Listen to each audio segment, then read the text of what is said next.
Makanya saya sangat yakin bahwa psikologi presiden, psikologi pemerintah ini sedang dalam keadaan kebingungan, dan puncak daripada kebingungan adalah menyerah karena nggak ada solusi.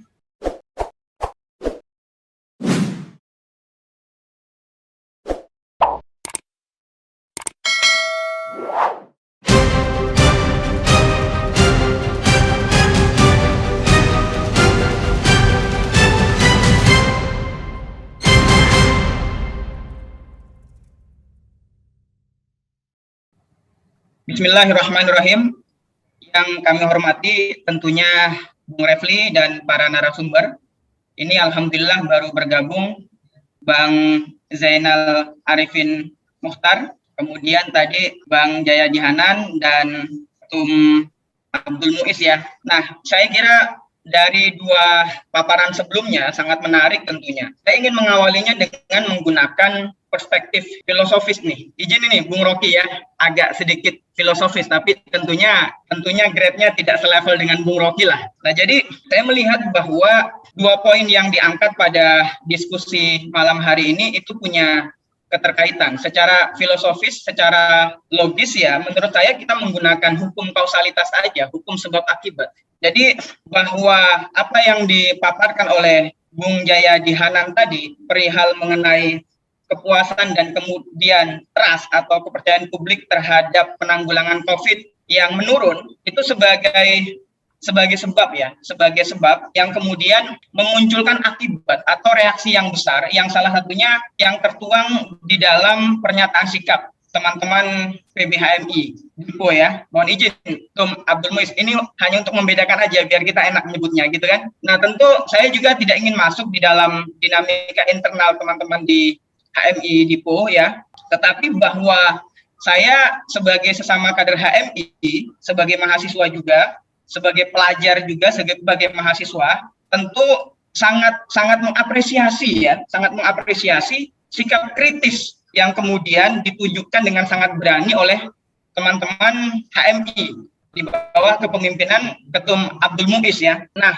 saya sebenarnya jadi tadi saya ingin merespon apa yang disampaikan oleh Bung Jayadi Hanan ya, sebagaimana hasil survei atau hasil penelitian beliau, bahwa idealnya kalau kita berbicara ideal, maka mestinya penanggulangan COVID-19 yang sudah berjalan hampir 2 tahun ini kan melibatkan partisipasi publik yang luar biasa. Mestinya kan demikian. Tetapi memang kita melihat bahwa itu tidak ada sinyalemen ya yang konkret dari pemerintah sampai hari ini. Dan kemudian saya kira ketika masyarakat kita, ketika publik tidak terlibat secara proaktif ya terhadap penanggulangan COVID, jangan kemudian buru-buru dikatakan bahwa ini karena masyarakat kita belum sadar, tidak tertib, tidak taat protokol kesehatan dan sebagainya, dan itu menjadi serangan-serangan para buzzer yang menurut saya adalah sampah demokrasi kan gitu.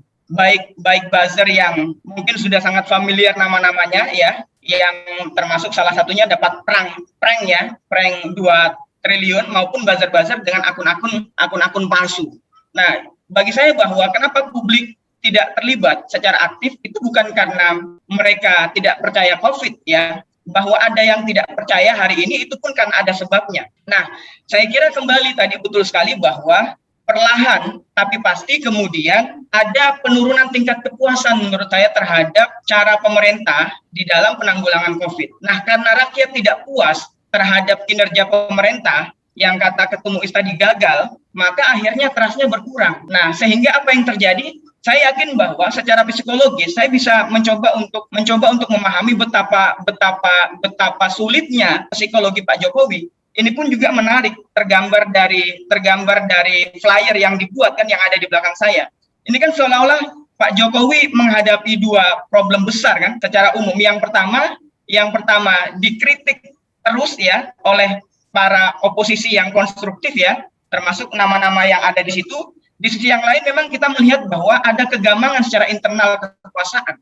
Nah, itu tergambar dari kebijakan publik ya yang berubah-ubah sejak awal COVID, mulai dari Maret 2020 sampai sekarang. Dan kemudian leading sektornya juga berubah-ubah. Makanya saya sepakat bahwa kenapa tidak Jokowi yang kemudian secara langsung mengambil alih.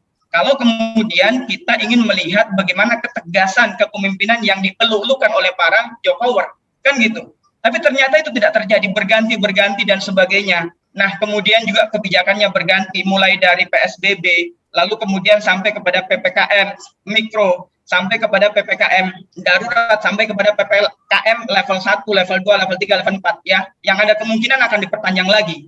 Nah, bagi saya ini yang membingungkan masyarakat, sehingga wajar-wajar saja kalau kemudian rakyat kita kebingungan, lalu kemudian trust-nya menurun. Trust yang menurun terhadap pemerintah ini sangat luar biasa mengkhawatirkan, Saya mencoba untuk menggunakan analogi yang lain. Misalnya ketika penyelenggaraan pemilu sudah begitu banyak, lebih daripada 50% orang yang golput, ya, yang tidak datang ke bilik suara, ini kan berarti mengancam demokrasi. Nah, kira-kira bagi saya juga sama dengan demikian. Sehingga jangan salahkan juga ketika ada kelompok-kelompok kritis, ya, sebagai representasi daripada civil society yang kemudian mengatakan ya, misalnya UI, misalnya seperti Jokowi the king of lip service, kemudian Jokowi endgame, bahkan bicara mengenai pemakzulan atau impeachment, ya. Nah, itu adalah sesuatu yang beralasan menurut saya. Nah, hari ini saya melihat bahwa ini sudah sangat kebingungan. Biaya atau anggaran negara sudah habis sangat banyak, tapi ternyata kalau kita lihat data yang ada, ini per Agustus, ya, 5 Agustus 2021, sekarang angka positif itu, ya, secara akumulatif sudah 3 juta lebih, 3.500.000, sekian, ya. Kemudian yang meninggal dunia per hari ini, ya, secara akumulatif itu sudah 102.375 orang. Jadi penambahan 1.739. Ini kan menjadi parameter yang jelas bahwa penanggulangan COVID-19 dengan cara kebijakan PPKM darurat, PPKM level 4, ya, sebagai pengganti darurat itu tidak berhasil. Nah, kita mari lihat, ada satu soal yang menarik, ya. Sekarang apakah PPKM diatur di dalam Undang-Undang 6 tahun 2018 tentang kekarantinaan kesehatan? Saya kira seperti saya mengutip paparan dari Bung Refli pada YouTube sebelumnya, Bung Refli juga menjelaskan bahwa PPKM darurat atau PPKM level 1, 2, 3, 4, ya, multi level itu, ya, kalau bahasa saya, itu tidak diatur di dalam Undang-Undang Kekarantinaan Kesehatan. Berarti pemerintah kita, Jokowi dalam hal ini sebagai kepala negara, itu inkonstitusional, tidak taat kepada undang-undang, ya. Nah, kalau tidak taat kepada undang-undang, menurut saya, maka itu adalah perbuatan tercela dan bisa dikategorisasikan mengena pada pasal 7A, kan gitu, dalam Undang-Undang Dasar 45.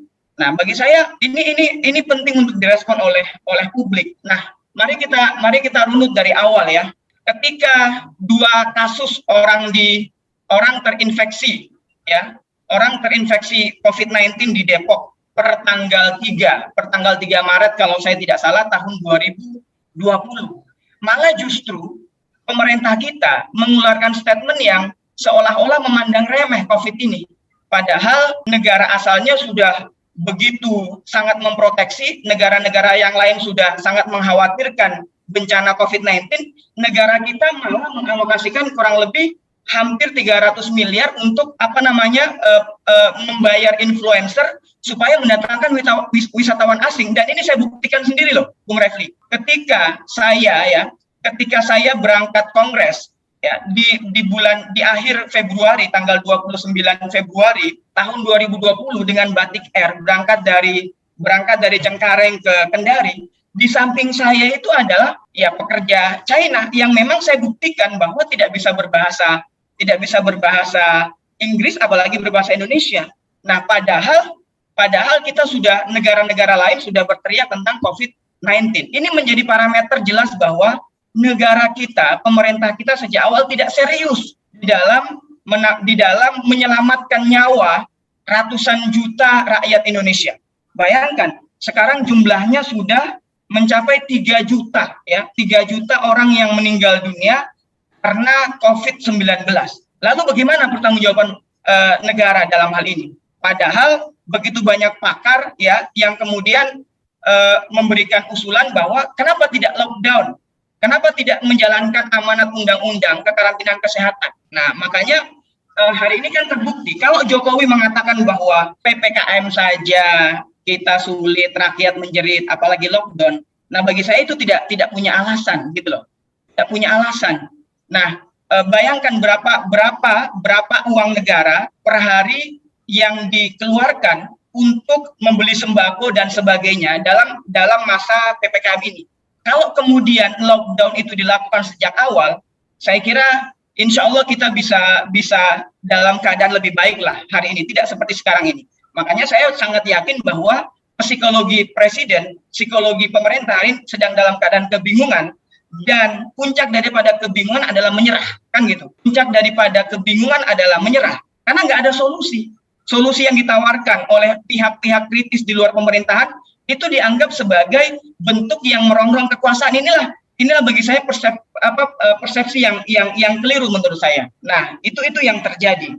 Kemudian teman-teman sekalian, saya pikir bahwa apa yang dilakukan, apa yang diinisiasi oleh teman-teman PBHMI yang diketuai oleh Ketum MUIS, tadi saya mengutip luar biasa bahwa hari ini siapa lagi gitu loh. Hari ini siapa lagi yang berani, yang bisa siap berada di garda terdepan untuk melakukan kritik yang konstruktif terhadap kekuasaan kalau bukan kita, kalau bukan saya, kalau bukan Ketum MUIS dan teman-teman yang lain. Nah, tadi beliau menyebutkan 3 istilah, agent of change, moral force, social control. Bagi saya bahwa di samping itu maka saya izin menambahkan bahwa yang paling penting adalah leader of change. Jadi kepemimpinan untuk membangun sebuah perubahan. Dan itu ada di tangan generasi muda, ada di tangan pelajar, ada di tangan mahasiswa. Karena situasi bangsa kita hari ini sedang tidak baik-baik saja, Bung Refli. Nah, sehingga bagi saya bahwa solusi paling baik ya, seperti yang pernah saya sampaikan beberapa waktu lalu di beberapa media cetak ya, maka menurut saya bahwa Jokowi harus berani menampilkan sikap kenegarawanannya di depan publik sebagai kepala negara, sebagai warga negara yang baik yang kemudian cinta terhadap bangsa ini. Bagaimana caranya? Akui saja berbagai macam kekurangan. Juga sebenarnya problem bangsa ini di bawah kepemimpinan Jokowi bukan hanya persoalan COVID gitu, tapi banyak hutang luar negeri kita misalnya, ya. Hutang luar negeri kita, hutang negara, belum termasuk hutang swasta dan hutang BUMN, hutang negara kita saja kurang lebih sudah hampir mencapai 6.500 triliun. Itu duit semua loh, bukan pasir kan? Itu duit semua, bukan pasir itu. Siapa yang mau? Dan itu kalau diakumulasi maka per satu orang itu kalau saya tidak salah harus menanggung 25 juta. Jadi begitu ada bayi yang baru lahir jebrot dari rahim ibunya, maka sudah menanggulangi hutang 25 juta. Ini kan moral pemerintah, moral penguasa yang ditunggu. Nah, bagaimana caranya? Kalau sudah tidak ada solusi, terjadi kebuntuan komunikasi di internal, maka ya kibarkan bendera putih, ya kan? Menyerah saja. Itu bagi saya adalah satu bentuk kenegarawanan daripada kemudian ya mempertahankan tetapi justru menambah derita rakyat yang lebih banyak. Nah, itu. Nah, saya kira kemudian ya yang terakhir Bung Refli. Jadi saya melihat bahwa PKM ya makanya PBHMI pada edisi kedua ngaji gerakan HMI Jumatan progresif dan konstruktif itu mengangkat tema seputar berkaitan mengenai PPKM dan nasib demokrasi kita. Saya sepakat dengan Ketum MUIS tadi. Justru menurut saya bahwa PPKM ini menjadi tameng bagi penguasa untuk dijadikan sebagai tameng untuk menghalau gerakan-gerakan kritis, untuk menghalau kelompok-kelompok kritis. Dan ini sudah jelas. Ada statement dari Mabes dari pihak kepolisian, dari Mabes Polri bahwa tidak diizinkan. Logikanya gimana? Orang di dalam aturan perundang-undangan saja hanya memberitahu kok, kan gitu, tidak minta izin. Kan kalau saya misalnya mau masuk rumahnya Bung Refli, saya izin masuk ya, Bung Refli bisa bilang saya izinkan atau tidak saya izinkan, kan gitu. Tetapi ini karena kita berada dalam iklim demokrasi, semuanya punya hak yang sama untuk menyampaikan pendapat dan itu dilindungi oleh undang-undang, maka hanya memberitahu. Dan tugas kepolisian adalah bagaimana bagaimana menjaga, bagaimana memastikan bahwa penyampaian aspirasi itu berjalan dengan baik, tapi jangan direpresif dong. Apa yang terjadi? Justru ancaman, penangkapan, kemudian represivitas yang paling konkret adalah kader HMI yang ada di Ambon, itu ditangkap, sampai sekarang masih ditahan, kata Bung Muiz tadi. Nah, ini bagi saya bahwa justru ada apa dengan PPKM, ada apa dengan COVID. Jangan-jangan kemudian sudah dipolitisasi sedemikian rupa, ya, di samping bahaya praktek korupsi yang ada di dalamnya. Mulai kalau kita bicara soal penegakan hukum, supremasi hukum, jelas bahwa hukum kita ini tumpul ke atas, ya, tumpul ke atas, tumpul ke elit, tumpul ke penguasa, tapi tajam ke bawah. Saya beri contoh nih, misalnya Juliari Batubara, sang koruptor dana bansos, itu hanya dituntut 11 tahun penjara. Bayangkan itu, di mana moral, ya, di mana moral penegakan hukum hari ini. Kemudian seorang Edi Prabowo yang tersandung kasus korupsi lobster, itu hanya divonis 5 tahun penjara. Padahal yang pernah kita baca di media, seorang wakil Menteri Hukum dan HAM itu sudah mengatakan bahwa korupsi di masa COVID itu bisa dihukum mati. Nah, inilah penegakan hukum di negara kita yang bagi saya bahwa menjadi akumulasi, sehingga kenapa publik, kenapa rakyat trust-nya menurun. Nah, kalau trust menurun, maka siap-siap saja. Saya tidak provokasi, tapi ya saya kira bahwa kita juga bisa secara langsung kok berkomunikasi. Kita bisa secara langsung melihat bagaimana situasi keadaan di lapangan. Dan ini saya kira akan menjadi bumerang bagi pemerintahan Jokowi itu sendiri. Makanya bagi saya, sudahlah, bersikap gentleman saja, bersikap negarawan saja, sampaikan bahwa saya sudah tidak sanggup kok ngurusin negara ini, apalagi soal COVID, kan gitu. Ya, sehingga, demi bangsa dan negara, mundur saja. Saya kira itu lebih bermoral, lebih beretika, dan lebih gentleman. Saya kira gitu untuk sementara, Bung Refli. Terima kasih. Assalamualaikum warahmatullahi wabarakatuh.